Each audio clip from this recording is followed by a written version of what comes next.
Hello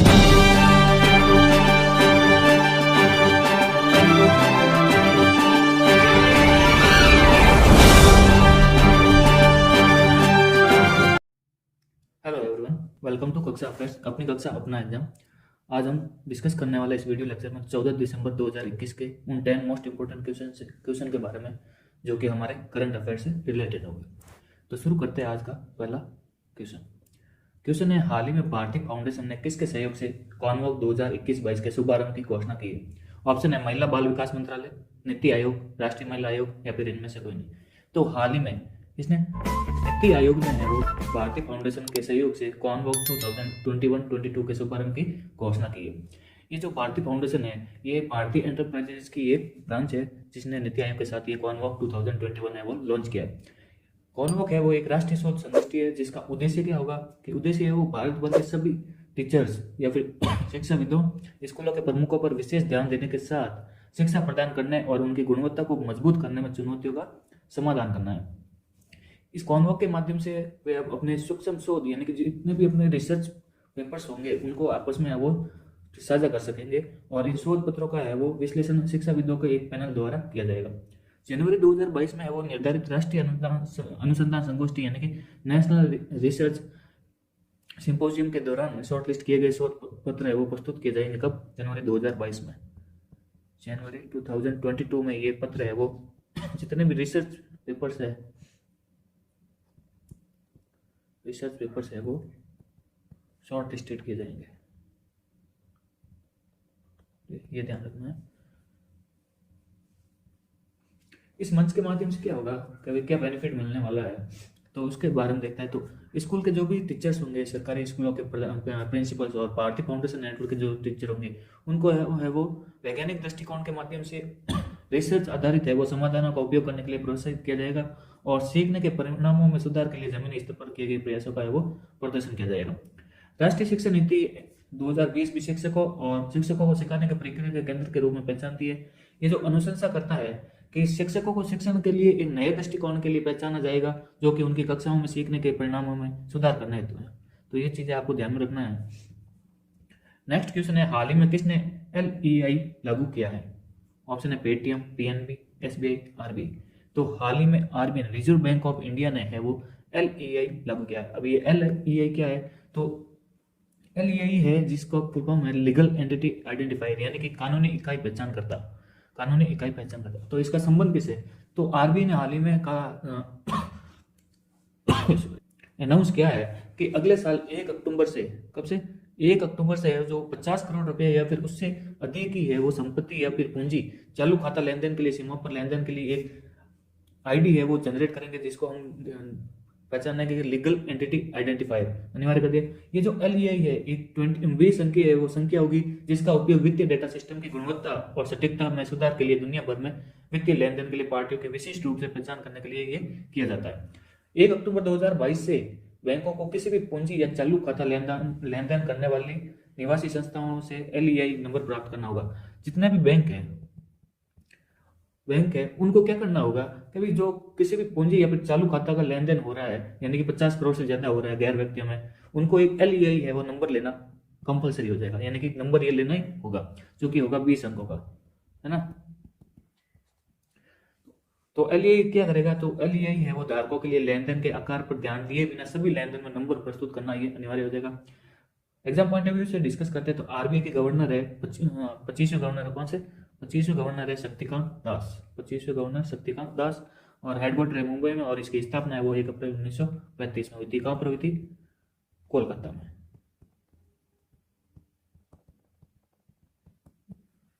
ये सारी चीजें आपको ध्यान में रखनी है। नेक्स्ट क्वेश्चन है, हाल ही में किसने रेड्स SCO की परिषद की अध्यक्षता ग्रहण की है? ऑप्शन है जापान, संयुक्त राज्य अमेरिका, चीन, भारत। तो हाल ही में इंडिया ने रेड्स SCO की परिषद की है वो अध्यक्षता ग्रहण की है। तो ये रेड्स क्या होता है? तो रेड्स है वो एक क्षेत्रीय आतंकवाद विरोधी संरचना है जो कि संघीय सहयोग संगठन के है वो के अंडर में आता है जिसकी अध्यक्षता ग्रहण की है भारत ने। कब से? 28 अक्टूबर 2021 से है वो 1 वर्ष के लिए ये अध्यक्षता ग्रहण की है। NSCS यानी कि नेशनल सिक्योरिटी काउंसिल सेक्रेटरीट है वो और सेक्रेटरी ने ज्ञान भागीदार के रूप में भारतीय डेटा सुरक्षा परिषद यानी कि DSCI के सहयोग से है वो एससीओ सदस्य राज्य के प्रतिनिधियों के लिए एक समकालीन खतरे के माहौल में साइबर स्पेस की सुरक्षा पर 2 दिवसीय व्यवहारिक संगोष्ठों का ये आयोजन किया गया, जहां पर इंडिया ने है वो रैट्स एससीओ की परिषद की अध्यक्षता के दौरान है वो भारत द्वारा आयोजित करने वाला ये है वो पहला इवेंट होगा जिसने ये भारत है वो आयोजित करने वाला है रैट्स एससीओ। एससीओ की मुख्यालय की बात करता है तो एससीओ के मुख्यालय बीजिंग चाइना में, और इसकी स्थापना है वो 15 जून 2001 में हुई थी, और महासचिव है व्लादिमीर नोरोव। नेक्स्ट क्वेश्चन है, हाल ही में किसको डॉक्टर इडा एस स्कंदर और ओरेसन अवार्ड मिला है? ऑप्शन है रतन टाटा, अजीज प्रेमजी, सोनिया गांधी या फिर निर्मला सीतारमण। तो हाल ही में अजीज प्रेमजी को है वो doctor Ida S Iskander ओरेसन award मिला है। अजीज प्रेमजी है वो विप्रो लिमिटेड के संस्थापक और अध्यक्ष हैं, जो कि इंडिया में एक बहुत ही बड़े दानवीर के नाम से भी जाने जाते हैं, है ना। दानवीर है सबसे बड़े अजीज प्रेमजी, जो कि हमेशा हर साल इंडिया में सबसे ज्यादा है वो दान करते हैं।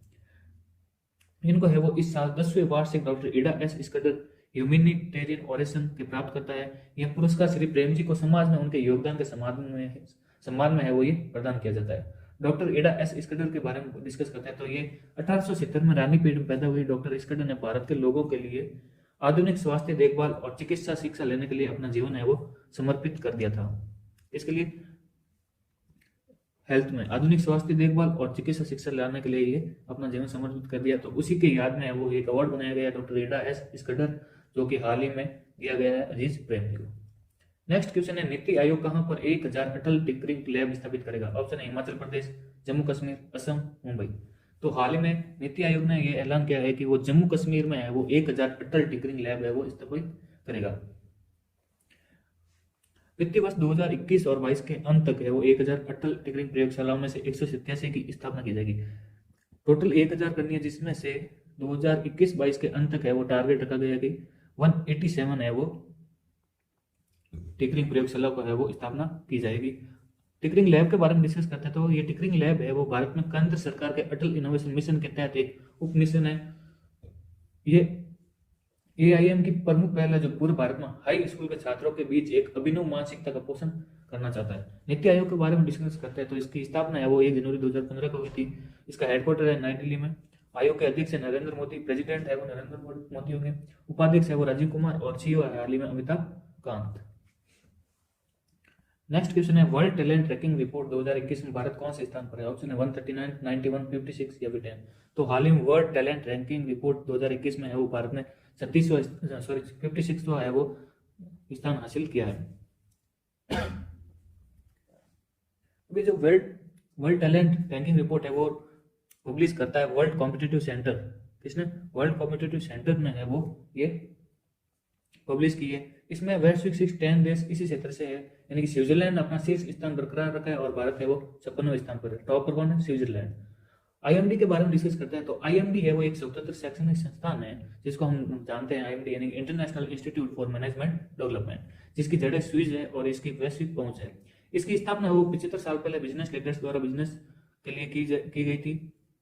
यह विकासशील नेताओं में एक अग्रणी शक्ति रही है जो संगठनों को बदल सकते हैं और समाज में योगदान कर सकते हैं। नेक्स्ट क्वेश्चन है, हाल ही में ADB ने भारत को कितने मिलियन अमेरिकी डॉलर का ऋण देने को है वो मंजूरी दी है?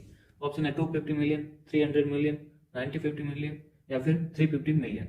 तो हाल ही में ADB ने है वो भारत को 350 अमेरिकन डॉलर है वो अमेरिकन डॉलर के ऋण को देने को मंजूरी दी है, जो कि बनते हैं इंडिया के रुपए के हिसाब से 2653.05 करोड़ रुपए से। ये यूज कहाँ लेगा? तो इंडिया ने बोला है कि ये ऋण है वो शहरी गरीबों, आर्थिक रूप से कमजोर वर्गों और कम आय वाले समूह को है लाभ पहुंचाने के लिए आवास और शहरी मामलों के मंत्रालय द्वारा तैयार की गई नीतियों का समर्थन करेगा। ADB की बात करते हैं मुख्यालय की, तो इसका मुख्यालय है मंडलू योग फिलीपींस में। कहाँ पर?